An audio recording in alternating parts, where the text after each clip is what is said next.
이마트의 자회사 살리기가 쉽지 않은 모양새입니다. 조선호텔앤리조트가 신세계건설의 유동성 사업을 위해 레저 사업 부문 인수에 나섰으나 자금 여력이 부족해 모 회사인 이마트가 직접 나서야 하는 실정입니다. 이마트는 무리한 자회사 지원 사격으로 재무 부담이 가중될 우려도 나옵니다. 신세계건설과 조선호텔앤리조트는 각각 이사회를 열고 신세계건설의 레저 사업 부문 일체에 대한 영업 양수도 계약을 결의했다고 지난 14일 공시했습니다. 양사는 4달 중 양수도를 승인하고 오는 4월 말까지 관련 절차를 모두 마무리한다는 계획입니다. 이번 양수도 대상이 된 신세계건설의 레저 사업 부문은 자유CC와 트리니티 클럽 등입니다. 신세계건설의 유동성 확보를 위해 계열사인 조선호텔앤리조트가 지원에 나선 셈입니다. 신세계건설에 따르면 이번 계약이 마무리되면 약 1,800억 원의 자금을 확보하게 되며 약 300억 원 자본이 늘어나는 효과를 볼 것으로 예상됩니다. 회계상 부채로 인식되는 2,700억 원 규모의 골프장 회원 입회금도 소멸돼 지난해 말 953%에 달했던 부채 비율은 400%대로 내려갈 것으로 예상됩니다. 조선호텔앤리조트는 이번 기회로 레저 사업 분야로 사업 영역을 확대해 기존 사업과 연계한 시너지 효과를 극대화한다는 방침입니다. 다만 조선호텔앤리조트의 자금 여력에 물음표가 붙으면서 결국 모 회사인 이마트가 나설 것이라는 관측이 제기됩니다. 지난 2022년 기준 조선호텔앤리조트의 단기 금융자산을 포함한 현금성 자산은 단 53억 원에 불과한 상태입니다.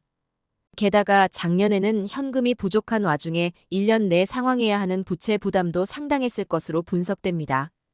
지난 2022년 기준 1년 내 갚아야 하는 단기 차입금과 유동성 장기 차입금을 합한 규모는 1,467억 원에 달했습니다.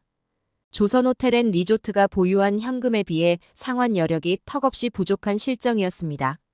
조선호텔앤리조트의 단기 차입금은 2021년 600억 원에서 2022년 829억 원으로 확대됐습니다.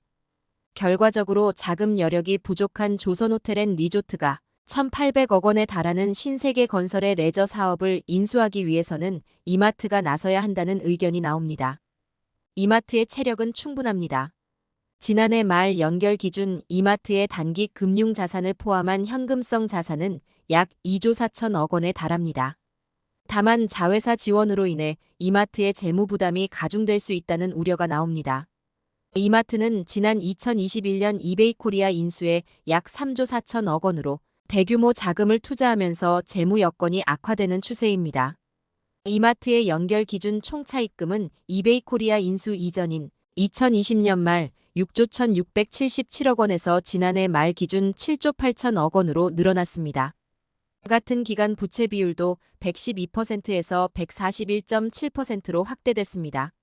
엎친 데 덮친 격 이마트는 작년 창사 이래 첫 적자를 기록하면서 실적도 부진했습니다. 연결 기준 매출액은 29조 4,722억 원으로 전년 대비 0.5%가 증가했으나 영업손실 469억 원으로 전년 1,375억 원 이익에서 적자 전환했습니다. 계열사인 신세계건설과 핵심 사업인 할인점, 온라인이 동반 주춤하면서 수익성이 크게 악화됐습니다. 이마트는 올해도 반등이 어려울 것으로 예상되면서 재무 여건은 더욱 악화될 가능성이 높은 상황입니다.